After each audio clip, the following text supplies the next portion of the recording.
সবচেয়ে বড় কথা হচ্ছে আপনি যখন পরীক্ষায় যাবেন তখন আপনার মনে একটা কনফিডেন্স কাজ করবে যে হ্যাঁ আমার তো সব জানা রয়েছে, আমি তো সব জানি, কতটা এরিয়া থেকে কোয়েশ্চেন এসেছে, কতটা থেকে আসতে পারবে, সব তো আমার আয়ত্তে রয়েছে, সামনে নোট।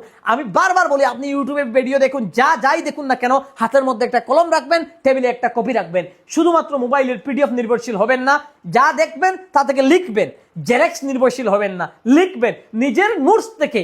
পৃথিবীর যত বড় আপনি পরীক্ষার্থীকে, সাকসেসফুল পরীক্ষার পার্সনকে আপনি জিজ্ঞেস করুন, আসলে নিজের নোটস থেকে পৃথিবীতে বড় বেহতরিন নোটস আর হতেই পারে না।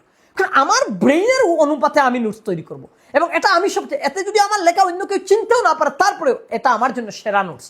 তাই মাল্টিপল সোর্স থেকে আপনি এগুলা নেবেন, কিন্তু নিজের একটা ইন্ডিভিজুয়াল নোটস বই, আমি তো প্রথম থেকেই বলে আসছি, একটা খাতা মেনটেন করে রাখবেন। এই যে 230, আজকে যদি আপনার একটা খাতা থাকতো, হ্যাঁ যাদের খাতা রয়েছে আপনারা তো আমার এই ভিডিওটার সঙ্গে মিলিয়ে দেখতে পারতেন, বা আমার কোর্সটা নিয়ে মিলিয়ে দেখতেন, যেগুলো টপিক আপনার ক্লিয়ার নয় এগুলো আবার ক্লিয়ার করে এগুলো থেকে আবার নোট ডাউন করতে পারতেন, তাহলে 100% প্রিপারেশন হয়ে যেত।